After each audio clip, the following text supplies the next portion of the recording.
So hey everyone, welcome back to another vlog.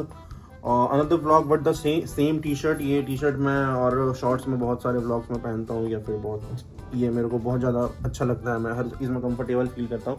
सो इसको हटाते हैं और अभी हम हैं कोलकाता में. एंड कोलकाता में क्यों है? क्योंकि मेरा एग्ज़ाम है कल NISM का. अगर कोई इन्वेस्टमेंट इंडियन मार्केट से रिलेटेड, इंडियन फाइनेंशियल मार्केट से रिलेटेड कोई होगा, कोई इंटरेस्ट रखता है या नॉलेज रखता है तो उसको पता होगा NISM क्या है. उसका एक एग्ज़ाम होता है जिससे कि मैं जो एग्ज़ाम दे रहा हूँ उससे मेरे को रिसर्च एंड एनालिस्ट का सर्टिफिकेशन मिल जाएगा. So like I will have the authority to serve people regarding financial investment, trading and everything. So मैं ऑथोराइज तरीके से करूँगा. बहुत टाइम से मैं इस फील्ड में हूँ, पिछले 6-7 साल से ऑलमोस्ट वी कैन से. और मेरा ब्रोकिंग एंड फाइनेंशियल सर्विसेज का बिजनेस पिछले 5-6 सालों से चल रहा है. So now what I feel like I should start educating people. Like I don't feel like, but people are making me feel so कि लोग कितने बेवकूफ़ बोलना सही नहीं लगा, बट उनको नॉलेज बहुत कम है. उनको थोड़ा सा नॉलेज कहीं से मिलता है, they are getting very aggressive and they enter into this trading and investment and they end up losing a lot of money. So ये एजुकेशन देना लोगों को बहुत ज़रूरी है. तो ये लोगों को एजुकेशन देना ज़रूरी है कि आपके पास अगर पैसा है तो आप उसको सही तरीके से इन्वेस्ट करो. इंस्टेड ऑफ लूजिंग मनी, आप लालची हो के, ग्रीडी हो के, आप अनएक्सपेक्टेड चीज़ें एक्सपेक्ट करके, मतलब अनरियलिस्टिक चीज़ें एक्सपेक्ट करके आप मार्केट में एंटर करते हो और लॉस करते हो. उससे अच्छा है आप अपने एजुकेशन पे, नॉलेज पे इन्वेस्ट करो एंड आप एटलीस्ट लॉस से बचो. अपना जो कमाया हुआ पैसा उसको सेफ तरीके से रख पाओ. So I have plans to start mentoring and conducting such workshops and training classes so that I can educate people regarding the financial markets like investing and trading. So मेरे को हमेशा से ही, मतलब लोग आस पड़ोस रिश्तेदार मेरे से पूछते रहते थे कि भाई क्या करता है, कैसे करता है. बट क्या है कि ये चीज़ें बहुत ज़्यादा कॉम्प्लेक्स है. मैं एक लाइन में, एक स्टेटमेंट में, या 1 मिनट में, 1 घंटे में या 1 दिन में भी किसी को कुछ सिखा नहीं सकता. अगर मैं सिखा भी देता हूँ तो उनको एक तरीका मिल जाएगा to execute things. And when they start executing the things they end up making losses for sure. और फिर से वो कल को आएंगे मेरे पास रोना गाएंगे कि भाई ऐसा हुआ वैसा हुआ. So I don't want that liability. And मैं ये नहीं चाहता हूँ कि मेरे किसी एक्शन की वजह से किसी का लॉस हो या कोई नुकसान हो. सो अगर आप इस चीज़ का नॉलेज लेना चाहते हो तो पूरा लो या फिर मत लो. आपको बस ट्रेडिंग अकाउंट खोलना है. लोग मेरे से पूछते हैं कि किस प्लेटफॉर्म में ट्रेडिंग करें. आप किस प्लेटफॉर्म में ट्रेडिंग करते हो वो बेयरली ही मैटर करता है. लाइक टेक्निकल्स मैटर करता है कि उसका एप्लीकेशन कैसा है या उसका वेबसाइट कैसा है, कितना बढ़िया स्मूथ परफॉर्म कर रहा है कि नहीं. उसके आगे ऐसा नहीं है कि आप किसी प्लेटफॉर्म में ट्रेड करोगे तो ज़्यादा प्रॉफिट होगा. But still people are asking me such dumb questions, क्योंकि उनको समझ ही नहीं है कि ये ज़्यादा ज़रूरी है या क्या ज़्यादा ज़रूरी है. So they should know. सो अभी मैं तैयारी कर रहा हूँ सर्टिफिकेशन का. अगर मेरे को मिल जाता so I will be conducting offline workshops and training classes like mentorships in my local area Dhanbad, जहाँ पे मैं अपने लोकल लोगों को एटलीस्ट एजुकेट कर पाऊँ रिगार्डिंग थिंग्स. क्योंकि लोग मेरे से बहुत ज़्यादा इंस्पायर हो रहे हैं, स्पेशली यंगस्टर्स. एंड यंगस्टर्स को वैसे तो इतना इंगेज होना नहीं चाहिए. टीनेजर्स, इनको लगता है वो बहुत ज़्यादा ही चीज़ों से इंस्पायर और एग्रेसिव हो जाते हैं नई चीज़ों को देख के. उनको लगता है कि मैं एक ट्रेडिंग अकाउंट खोल लूँगा, उसमें कुछ पैसा डालूंगा और फिर ट्रेड करना स्टार्ट करूंगा तो मेरे पास बहुत पैसा हो जाएगा. मैं एक दिन हर्षद मेहता का मूवी देख लो या उसका स्टोरी देख लो तो उससे बहुत ज़्यादा वो इंस्पायर होते हैं और उसको कॉपी करना चाहते हैं कि मैं भी एक टाइम पे ऐसा बन जाऊं. आजकल मूवीज़ या वेब सीरीज़ बहुत ज़्यादा आने लगा है इन चीज़ों को लेके. तो what people think is like making money by trading और investing is like very easy thing. अपना फ़ोन खोलो, लैपटॉप खोलो, पैसा डालो ट्रेडिंग अकाउंट में और ट्रेड करो, इन्वेस्ट करो, पैसा बनता है. बट ऐसा नहीं होता. 90%, 99% केसेस में पैसा डूबता है. अपना एक ट्रेडिंग अकाउंट खोलोगे उसमें आपको पहले ही रिस्क डिस्क्लोजर आता है. तो वो इसलिए आता है क्योंकि ये चीज़ें हो रही हैं, लोगों को प्रिकॉशन दिया जाता है, बट स्टिल दे इग्नोर. सो अभी मेरा प्लान है, मैं चीज़ों को एलैबोरेट करूँगा, लोगों को एजुकेट करूँगा, पूरा एक्सप्लेन करूँगा. पूरा मतलब खोलना है, ऐसा नहीं कि एक चीज़ बता दिया. अभी आप देखोगे बहुत सारा क्या कोट चलता है या लाइन चलता है, या मतलब लोग ऐसे बोलते हैं, ऐड आ रहा है किसी ब्रोकरेज फर्म का या किसी चीज़ का. सो व्हाट दे से इज कि 500 रुपये में ट्रेडिंग स्टार्ट कर सकते हैं भाई. जुआ. तो 500 में मतलब क्या, 500 में एक मैं बढ़िया कंपनी का स्टॉक खरीदना चाहता हूँ, क्या रिलायंस मेरे को 500 में मिलेगा?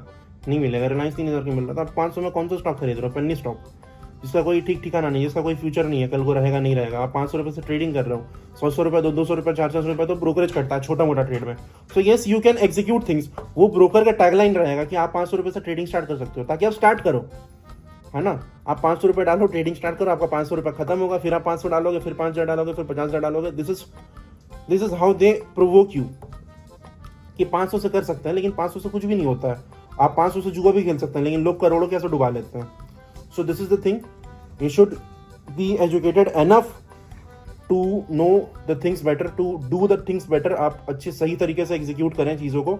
बाकी बहुत ज़्यादा लंबा लेक्चर हो जा रहा है, तो बस मतलब एट द एंड यही है कि आपको प्रॉपर एजुकेशन होना चाहिए, financial education. When you are getting involve in such financial actions और फाइनेंशियल रिस्क, आप एक एक्सपोजर में जा रहे हो, आपका पैसा एक एक्सपोजर में जा रहा है जहाँ पे बहुत ज़्यादा रिस्क है। So you should be educated. आपको नॉलेज होनी चाहिए चीज़ों को, कि आपको एटलीस्ट आपको अपना पैसा कैसे बचाना है वो तो होना चाहिए। तो अभी फ़िलहाल के लिए हम तो यहाँ आए हुए हैं, कोलकाता में ही है, ये हावड़ा के आसपास ये लोकेशन है। कल है मेरा एग्ज़ाम ऑलमोस्ट 12 बजे के आसपास। सो देखते हैं, पढ़ाई तो मैंने कुछ खास करा नहीं है, बट विल सी कि क्या होता है। अगर मेरे को लाइसेंस मिल जाता तो I will start my work, फिर से प्रेप करेंगे, फिर से एग्ज़ाम देंगे और फिर आगे करेंगे। बट बिना लाइसेंस एंड सर्टिफिकेशन के मैं नहीं करने वाला हूँ। लोग करते हैं बट मैं नहीं करने वाला हूँ। उनको एक लूप होल मिल गया है सिस्टम का कि वो एजुकेशन के नाम पे चीज़ें बेच रहे हैं या कुछ भी कर रहे हैं without having the proper authority. लोग लॉस कर रहे हैं, लोगों का पैसा डूब रहा है, उनसे उनको मतलब नहीं है। उनको अपनी सर्विसेज और कोर्सेज का पैसा मिल रहा है, so they are making good money, but I am not one of them. I am already making good money and I want people to save their money. आप अपना पैसा, एटलीस्ट मेरा मोटो यही है कि अगर किसी के पास पैसा है तो वो गलत जगह पैसा डुबाए नहीं, एटलीस्ट अपना पैसा बचा पाए। तो एग्ज़ाम तो हो गया, कुछ शॉर्ट्स तो ऐसे अंदर तो ज़्यादा ब्लॉगिंग कर नहीं पा रहे। तो Kolkata stock exchange, sorry Calcutta stock exchange, हम पहली बार कोई स्टॉक एक्सचेंज गए थे तो, और वहाँ पे हमारा एग्ज़ाम था and I scored 68%। So yes, now I am a CAVI certified research analyst, है ना भाई? Yes, so I am a CAVI certified research analyst. मैं बाकी फालतू फेक ट्रेडर्स की तरह नहीं हूँ कि अपना मतलब क्या बोलते हैं, अपना लाइफस्टाइल और पैसा को अचीवमेंट नहीं दिखाते हैं। मेरे पास नॉलेज है, एटलीस्ट मेरे पास नॉलेज है और उसका प्रूफ है कि I have done the certification. हर कोई नहीं कर पाता, उसके लिए पढ़ाई करना पड़ता है, नॉलेज होना चाहिए, तभी आप कर पाओगे। सो अभी तो हम लोग आ चुके हैं बाहर और एक बढ़िया स्टे बुक किया है और चल के दिखाते हैं कैसा स्टे है। मतलब बढ़िया ही है, काफ़ी मेरे लिए तो महंगा स्टे है, अच्छा एक्सपीरियंस रहेगा, मैं एक्सपेक्ट कर रहे हैं, लेट्स सी। और एक अंकल भी मिले थे वहाँ पे एग्ज़ाम सेंटर में, मतलब मेरे से निकलते के साथ मेरे से उन्होंने पूछा, तो मैंने बोला कि हाँ क्लियर हो गया, 68% है। तो वो कह रहे हैं कि भाई 5 अटैम्प्ट में भी लोग नहीं निकाल पा रहे एंड मेरा पहला अटैम्प्ट था और निकल गया। लाइक 60% चाहिए होता है out of 100% obviously. And questions होते हैं 92 या 94 था। 92 था कि 94 था? 92 था, 90 नॉर्मल क्वेश्चन होते हैं, 2 केस स्टडी। नहीं भाई 94 था भाई 92 था। अच्छा चल ठीक है, 92 था। उसमें से हम 88 अटेम्प्ट किए थे और 94 ही था। 94 फिर बोल रहे हैं ना भाई, 94 क्वेश्चंस था, उसमें से हम 88 क्वेश्चंस अटेम्प्ट किए थे और मेरा उसमें से 72 सही हुआ और 16 गलत हो गया। और हम उस टाइम पे रियलाइज़ नहीं कर पाए कि ये गलत अटेम्प्ट्स का नेगेटिव मार्किंग भी होता है, तो नेगेटिव मार्किंग हो गया, नहीं तो 70+ ही होता मेरा भी परसेंटेज। खैर जो भी है, सर्टिफिकेशन के लिए तो मेरे को 60+ ही चाहिए, तो सर्टिफिकेशन तो हो ही गया। बाकी आगे देखते हैं कि और क्या क्या करने वाले हैं। तो ये भाई ITC सोनार और ऐसा ही कुछ मिलता जुलता स्टे हम लोगों ने बुक भी करा।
भाई महंगा होटल का बात ही कुछ और होता है।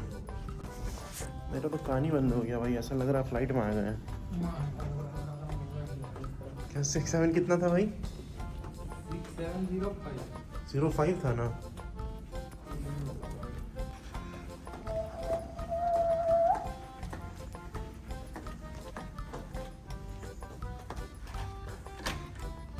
हट जा, वो सड़ गया। Let me explore. जब गजब खुशबू आ रहा भाई। लाइट चला, कार्ड लगाओ यहाँ पे। यस, लग गया कार्ड भाई। वॉशरूम खोल क्यों नहीं रहा है? अरे वो देखना, अच्छा माचा उधर रखा है। वही रूम तो अच्छा, लेकिन हमारे पहुंचने से पहले किसी ने गंदा कर दिया।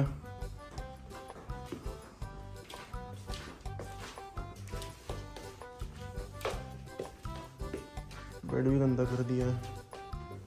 अब ये है वॉशरूम सेक्सी। ये बाथटब है, इसमें नहाएंगे क्या हम?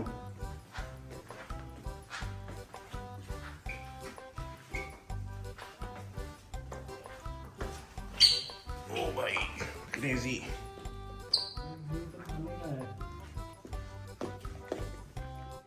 ये है भाई बेड। अब व्यू किसका है? ये है इतना महंगा व्यू, 20-25। और ये है भाई पुल, बहुत ही क्रेजी लग रहा है। ये सामने से जाके एक बार देखेंगे, यहाँ से तो उतना समझ में नहीं आ रहा है। लेकिन भाई कोलकाता में पहली बार हम इतना बढ़िया स्टे करने वाले हैं, मतलब कर ही रहे हैं।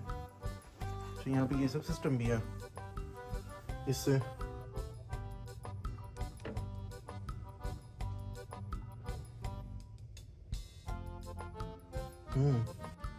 तो भाई ये सब आईपैड वगैरह भी लगा हुआ है। हाँ? हाँ? क्या चूतिया बनाया? अब खाना खाने का टाइम हो गया, देखते हैं मेन्यू कि क्या हमारे औकात में है। Let's see.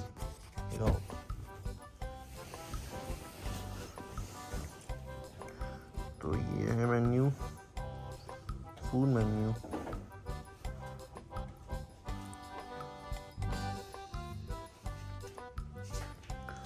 तो ये क्या है भाई? मेज़े प्लेटर, क्लासिक हमस चिकन, बीफ फलाफल, ये भी 1000 रुपये का है भाई, ठीक है। मोज़रेला कैप्रेसे 1000 रुपये का है। Plant based nuggets, plant based nuggets में क्या है भाई? आलू आलू दिख रहा है मेरे को सिर्फ। आलू 1000 रुपये का।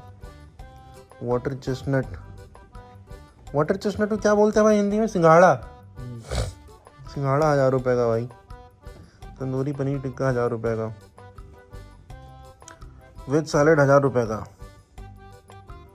नॉन वेज सैलेड 1000 रुपये का। भाई मतलब कुछ भी ऑर्डर करो 1000 रुपये लगेगा ही लगेगा, चाहे आलू मंगाओ चाहे मटन मंगवाओ।